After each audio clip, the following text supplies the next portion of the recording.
All right, welcome back. So last really portion of the chapter, what we'll do here is we will consider the various sections of the Charter, the various rights that are protected under the Charter, and we'll look at how that is relevant specifically to administrative law and how the framework differs. So we'll recall the tests, which you probably have to know in some very limited level of detail, right? So you kind of have to know what the specific test is for each section. Obviously, that's the way you apply it is a lot more complicated. That's what the Supreme Court's for, and that's what they render, hundreds of decisions for. But certainly the test generally is important. And we'll look specifically at how the application of each charter right is relevant to administrative law. So first one is Section 7. Section 7 is particularly important. Why? Because it gives you your rights to procedural fairness most of the time. So you'll recall we said, right, one of the things that the Charter is for is protecting your rights to procedural fairness in a lot of contexts, including administrative decision making. So you have protection against a tribunal making a decision that is important in your life and making that decision in a way that's unfair to you, right? And so say the tribunal doesn't hear you, you have a judge who's biased, whatever it is, right? That's not constitutionally permissible. And we said that that's, right, also true in administrative law. But of course you don't have a right to procedural fairness under the Charter. It doesn't say that, right? So where does it come from? It comes from your Section 7 right, basically, to life, liberty, and security of the person, and a right not to be deprived thereof except in accordance with the principles of fundamental justice, right? That's what Section 7 says. And your right to life and liberty is very broad, right? Just about every decision that's made about you is going to affect your right to life and liberty. Anything that the government does is also going to affect your life and liberty, right? Stopping at a red light is a way to affect your life and liberty. And of course, the extent of that infringement upon that right is going to determine whether or not the government's allowed to do it and how much justification they have to provide. You kind of see how procedural fairness comes out of that, right? In a simple way, if the government's putting you in a cage, which it does, right, then the government has to meet certain stringent criteria. So the government can't do that without hearing you properly. And as we said in earlier classes, it also has a higher obligation than it would in, say, a civil case. So for instance, it will have to give you the right to a free lawyer, which it doesn't have to in a civil case. And also protects, as we said, your right to be heard and all that. In a civil case, it's also true because the government's still affecting your rights, but the level of procedural fairness is going to differ. In administrative law, same thing, and oftentimes it'll be much lower, right? So if you're being denied a driver's license, it's far less serious than being put in a cage. And in fact, you might not even have any right to a driver's license in the first place. And so it's mostly just going to be a matter of whether or not the statute was applied properly and whether or not you were the subject of discrimination. So Section 7, as we said, is the most important charter right for our purposes because it creates that obligation to procedural fairness. Again, you always have to recall that for the Charter to apply, the Charter has to apply, right? The Constitution only applies to the relationship between you and the state. Same thing for the Charter. So the Charter doesn't apply to the relationship between you and someone else because that someone else is not the state. It doesn't apply to the relationship between you and a company because the company is not the state. It only applies to the relationship between you and the state. And so, right, there's no such thing as being discriminated against in a private company. There might be, but not pursuant to the Charter. It might be pursuant to something else called the Human Rights Code. So the Charter doesn't apply in that context, and oftentimes what that means is that the Charter will mostly apply to laws, because the main relationship between you and the state is the fact that the state regulates you by passing laws, whether that's, again, provincial or federal governments. They're both the state, right? They both are subject to the Charter. But you always have to analyze the preliminary issue of whether the Charter applies in the first place. Oftentimes, an administrative decision maker will be subject to the Charter because it's part of the state, because the state creates a statute and says this person gets to make that decision. For instance, the car tribunal, as we said, which is, again, probably not the best example, but creates that tribunal to make a decision that's delegated authority from the state by virtue of a statute. Therefore, it's still the state and still subject to the Charter. So all these decisions, if you're being denied a driver's license, again, that's still state action, and therefore the Charter would apply.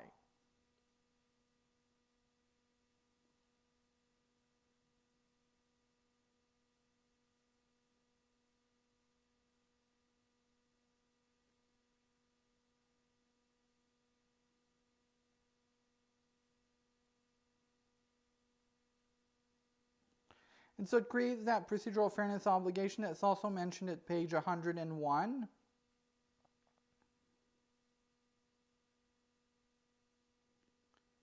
And there's various permutations of the right, which are somewhat important there.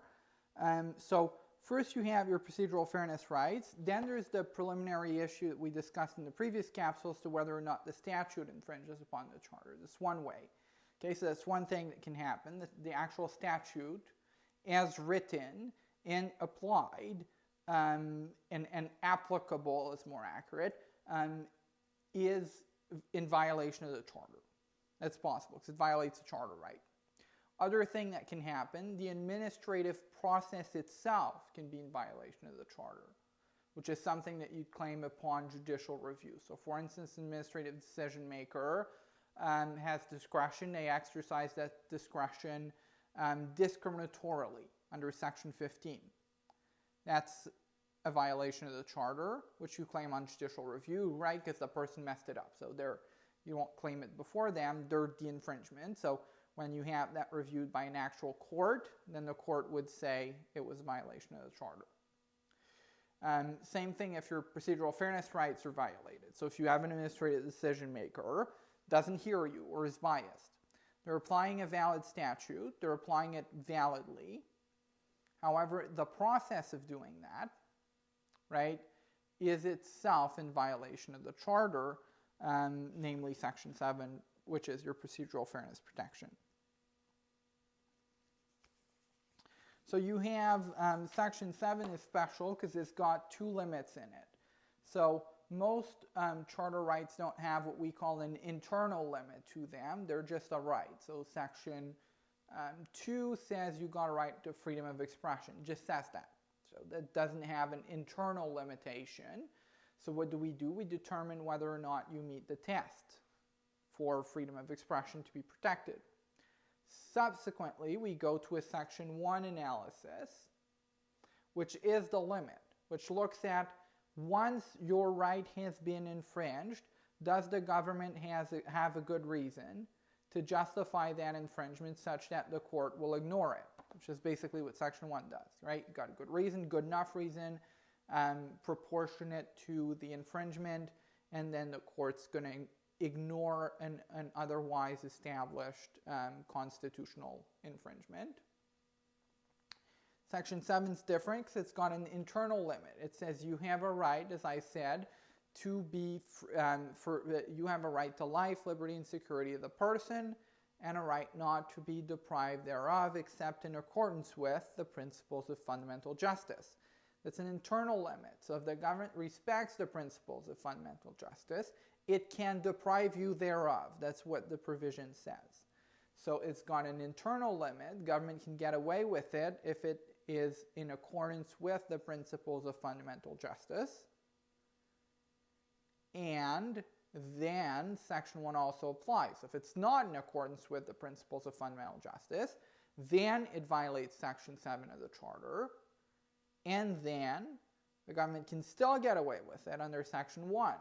Can prove it's got a good reason under Section 1, which is the Oakes test, which looks at the things that you should know by now. So, what are the principles of fundamental justice? They are, you have the definition there, page 102, legal principles that are vital to society, widely accepted, yet not that vague such that the court can apply it as it pleases. And the Supreme Court said it better than I did.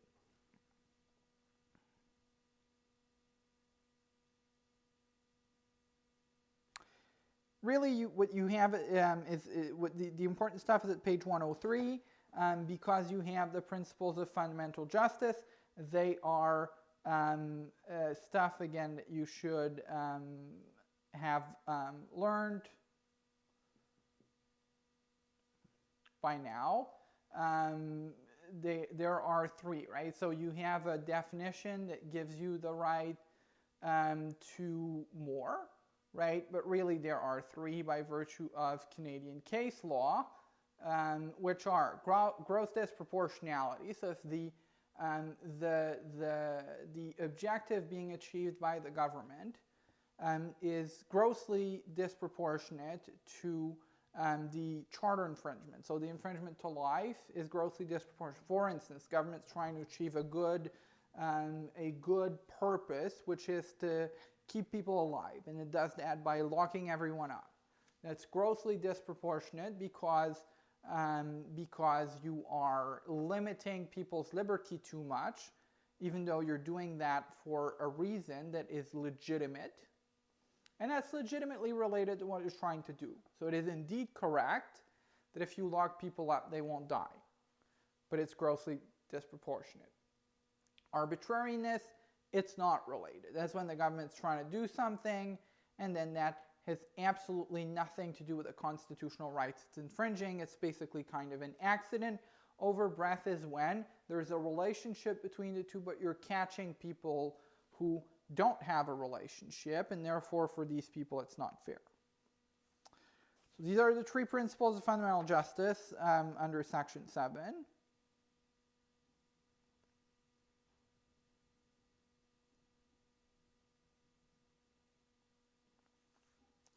And you have page 105, a definition that is covered very quickly, but that's important, which is, it's not an actual test, but I think it's helpful in its formulation. And it's from the Singh case, which is, I'm sorry, my handwriting is particularly bad today. So again, this is not a separate test. It's not a specific procedural fairness protection. But I think it's a helpful way to frame a procedural fairness protection, which is, did the person have a proper knowledge of the case to be met and how to meet it? So did the person know when they stepped before the administrative decision maker, which is similar to a court, did they know what they were being criticized for? Did they know how to respond to that? How they could prove to the government that it was wrong in its allegation? And then did they get an opportunity to do that? So the case to be met and how to meet the case, and then did they have an opportunity to do that, to meet the case? Then you have another important precedent called Baker, which is where the Supreme Court said that it was very confused. So the Supreme Court said, which standard of review applies to procedural fairness protection? And the question was, the answer was not clear before, and it was much less clear after. So before, people figured generally it would be correctness review, which is more stringent, less deferential, as we said, which makes sense because procedural fairness is very important, right? For instance, if we're putting you in a cage without putting you before a court. However, there's a spectrum, as we said. Sometimes the government's taking away very little of your liberty, or life, liberty, and security of the person. Therefore, the procedural fairness obligations are lower, and therefore, it doesn't make sense for that to be subject to correctness review. Also, more logistically, what actually happens is that people would consistently claim that procedural fairness has been violated, and then the court would be allowed to basically assume that it's correctness review, then look at the whole decision, and then that would subject other things to correctness review that might not otherwise be, because the court's taking a closer look at it. So in Baker, the Supreme Court said, right, what it could have said, which would have made sense, is that it's kind of a fluctuating standard. So if it's an important decision, there's lots of procedural fairness, then it's correctness. If it's the opposite, then it's reasonableness. If it's a decision that doesn't have much of an impact. In Baker, the Supreme Court said it's neither. It's an evolving standard as to whether or not, right, whether or not you knew the case to be met, whether it could be met, and whether or not, and that is a fluctuating standard depending on the importance of the decision on the person's life. So officially, it's neither correctness review nor reasonableness review. In actuality, whatever the Supreme Court said in that case, which no one really knows, including all the federal judges, is similar to saying that there's less deference if it is a less important decision, and there's more if it is. There's less deference if it's a less important decision, there's more deference. Sorry, I will rephrase that a third time. There's less deference if it's a more important decision on the person's life, and there's more deference if it's a less important decision on the person's life. Which is kind of saying, right, again, it fluctuates between correctness and reasonableness, which is the only context where, right, you'd have kind of a hybrid standard, because otherwise it's either reasonableness or correctness. So however you want to see it, right, the general principle is what I just said.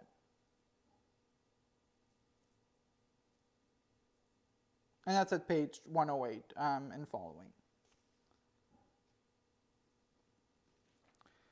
109, you have a discussion of whether or not it's a judicial decision maker, which I think is just confusing. But basically, if it counts as a judicial quote-unquote decision maker, you have more procedural fairness protection. So it will look more like a court if it looks more like a court, basically. So someone denying you a license, it's not judicial, doesn't look like a court, therefore doesn't have all the traditional standard procedural fairness protections that we'd have with a court. Kind of confusing because really it's only a reflection of the fact that usually by virtue of the procedural fairness protections, by virtue of the Constitution, if it's an important decision, then it will have to look more like a court, because you'll have more procedural fairness protections to be applied. And so it's kind of confusing to put it the other way and say if it looks like a court, you have lots of procedural fairness.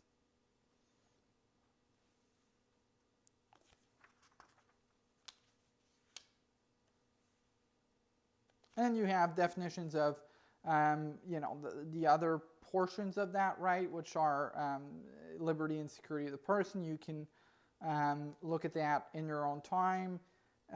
Your Section 8 right, not that important for our purposes, to be free from an unreasonable search and seizure. So, of course, if the government's going to put you in jail, it's not going to be able to force you to give the evidence of that, right, without proper privacy protection. It's not the same as the right not to incriminate yourself, which also protects you in that context, right? But it can't just break into your house and take your stuff, even if it eventually finds something that's actually incriminating. And it applies in both, criminal and non-criminal context. And non-criminal context means it's also applicable to administrative law. again, you have kind of a spectrum there, and so your expectation of privacy will vary. If you're, on the streets, it's not as reasonable for you to expect privacy as if you are in your, say, home. Your Section 15 right, that one's pretty important. So, your Section 15 right to be free from discrimination. How does Section 15 work? It's got two subsections. Subsection 15.1 says you've got a right to be free from discrimination. And subsection 2 says that does not limit the government in trying to remedy historical discrimination, basically. So, the government can discriminate pursuant to subsection 15.2 to fight historical discrimination. So it can give, so let's backtrack a little bit. Subsection 1, okay, it's going to make more sense if we take them sequentially. Subsection 1 says discrimination. Okay, so you have a right to be free from discrimination. It says, quote, and in particular, without discrimination based on race, national, or ethnic origin, and then a bunch of things. So, what's that mean? And in particular. That means that the list is not exhaustive. So you can be discriminated against based on other things than the and in particular. And these things are what we call analogous grounds. So the stuff that's in there, page 118, are enumerated grounds. They are stuff that is enumerated, and that you know for sure you can be discriminated against based on. Then we have what we call analogous grounds, which are similar stuff per the case law. The case law says that's how you assess it. To the and in particular, that can be grounds of discrimination. The way it works logistically is, once it's proven once, it's proven forever. So if you establish in a case that, say, sexual orientation is an analogous ground, then it is forever. So the subsequent plaintiff doesn't have to show that sexual orientation is an analogous ground. They just have to show that they got discriminated against on the basis of sexual orientation. So if it's race, they don't have to show that race counts because it's in there. If it's sexual orientation, they do have to do that unless someone did it for them before.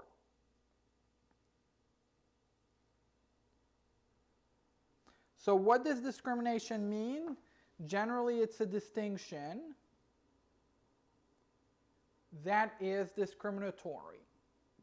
So a bad distinction. Distinction means you're being treated differently than other people, and bad means it's bad. So you're being treated differently than other people in a way that's unfair or bad to your dignity, and that makes it discriminatory. Usually that means because historically you've been discriminated against, right? So for instance, white people can't claim discrimination under subsection 15.1 on the basis of race. It just doesn't work that way. So that's subsection 15.1. Subsection 15.2 says, if the government is trying to remedy, as I said, historical discrimination, it is allowed to discriminate. So if the government is trying to create a program to get African Canadians out of poverty, then ostensibly the government is discriminating against other people. So we said white people don't get to claim discrimination, but you could have other people. You could have I don't know, people of different sexual orientation. They say, that's not fair because we don't have our own program to get us out of poverty. Then it's a distinction that's ostensibly discriminatory, but it's saved under subsection 15.2 because the government's allowed to have what we call an ameliorative program, which is a program that seeks to fight discrimination with what might otherwise count as discrimination under subsection 15.1. It can be direct or indirect, of course, right? So the law isn't going to say this is a benefit program for that covers everyone except Muslims, right? It's not usually how laws are drafted because then they would for sure not be constitutional. But the law can also be discriminatory in its effect. So as applied, it can disproportionately burden a particular group. For instance, you shut down stores on Sundays, and a certain portion of the population has to not work on Saturdays. That portion of the population is disproportionately burdened, because then if they don't want to work on Saturday, they have to take a day off, whereas the Christians or the people in the majority don't, because their preferred religious holiday is already a day off. That would be discrimination in the effect of the law as opposed to its purpose.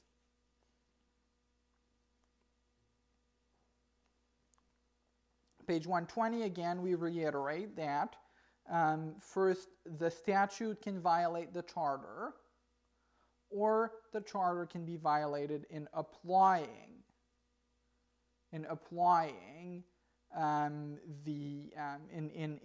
making an administrative decision that's not compliant with charter rights. Then you have section 2, which is your right to freedom of expression, freedom of religion. Not that important, again, for our purposes. You have the test there, 121 and 2. You can look at that again in your own time. Basically, for freedom of expression, the protection is going to be more stringent if the government's directly trying to infringe upon freedom of expression. You also have freedom of religion, which is also section 2. The definition is pursuant to what we call the Amslam case, which provides for a very, very broad definition. Interesting for reasons that we unfortunately won't get into, but it's broad, and as drafted, it seems to exclude non-religious beliefs, but then the Supreme Court lied, and it said that it did. It said that, so instead of saying, right, they got it wrong in Amslam and they want to include a bunch of other stuff, they just said, oh, that definition always included other stuff. And so even if it's drafted, it doesn't suggest that. It includes spiritual beliefs, it includes non-religious beliefs, and it includes the right to not have religious beliefs. So if you're an atheist and the government's in some way advantaging people of a particular religion, or people of all religions, so if they have a prayer moment and you don't have anything to do during that time, say, right, that advantages people of all religion to your detriment, it's still protected under section 2A. So subsection 2A, you're protected in your right not to believe and not to be disproportionately burdened because of that. Usually, as a more practical matter, claims of freedom of religion will often arise under section 15, because section 15 has as one of the grounds religion. So one of the things that you can be discriminated upon under section 15 is religion. So it's a ground, therefore you don't have to prove it every time, as we said. And if you're being discriminated against for that, pursuant to that, you can, if you're being treated differently in a way that's discriminatory, then you've established discrimination. Usually that's better if you're trying to claim freedom of religion, because section 2 is broader. Section 2 has a very broad protection, but also a very low standard for the government to meet to infringe upon it. So basically anything that the government does that affects religion is going to be a violation of section 2. Of course, that would be a problem if all the statutes were invalidated. And so there is very low threshold under section 1, which is the Oakes test, as we said, for the government to justify infringing it, specifically because it's always being infringed, right? Because the standard is so low, the first step, and therefore almost always the government's going to be allowed to violate your freedom of religion. Section 15 works the opposite way. Section 15 is harder to meet at the section 15 stage, because you have to show a distinction that's discriminatory, right, which is not that easy. Then you have to show it plays into historical disadvantage. Therefore, almost always, when you violate section 15, it won't pass under section 1. And it makes sense, right? Like when you've established that something is discriminatory, it wouldn't really make sense for the government to be able to justify that. And there's other issues. That seems to suggest that we don't really care about religion as much as we think we do in Canada. Regardless, we do care about discrimination and that test, and therefore it's easier to establish discrimination on the basis of religion, and for that to be struck down pursuant to the Charter. And we will stop there for this week.